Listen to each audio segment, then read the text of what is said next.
একটি আটার রুটির গোলার ভিতরে অনেকগুলো চিজ দিয়ে এটাকে বন্ধ করে দিচ্ছে। বন্ধ করে এটাকে সুন্দর করে এখন প্রসেসিং করবে।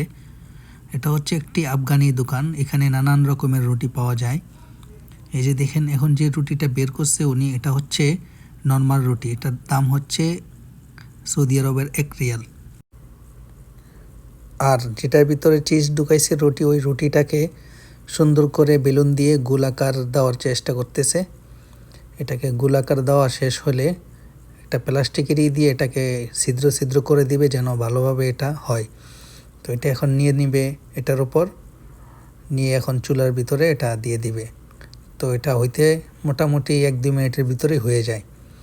তো এখানে ব্রাউন রুটি, হোয়াইট রুটি সব ধরনের রুটি পাওয়া যায়। তো আমি আজকে অর্ডার করলাম ব্রাউন রুটির সাথে চিজ। এই রুটিটি সব দেশের মানুষ খেতে পছন্দ করে। এই ধরনের রুটি সৌদি আরবে আফগানিরাই বানায়, অন্য কোনো দেশিরা এটা বানায় না, এই কাজটা ওনারাই করে।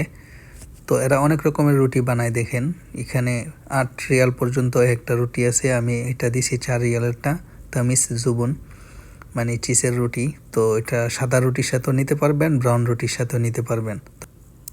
এই যে আমার রুটিটা হয়ে গেছে, এখন এটাকে সুন্দর করে কাটিং করে প্যাকেটের ভিতরে ঢুকিয়ে দিবেন।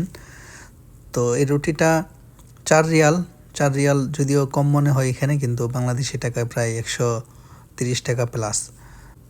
আফগানির রুটির দোকানগুলা 2টা থাকে, একটার মধ্যে এরা রুটি বানায়, আরেকটার মধ্যে এরা বিভিন্ন যে তরকারি আইটেমগুলো আছে, ডাল, ফুল, তারপর ডিম, বিভিন্ন ধরনের মানে রুটির সাথে খাওয়ার জন্য। এই যে দেখতেছেন পাশেরটা, এটাও কিন্তু এদের দোকানেই।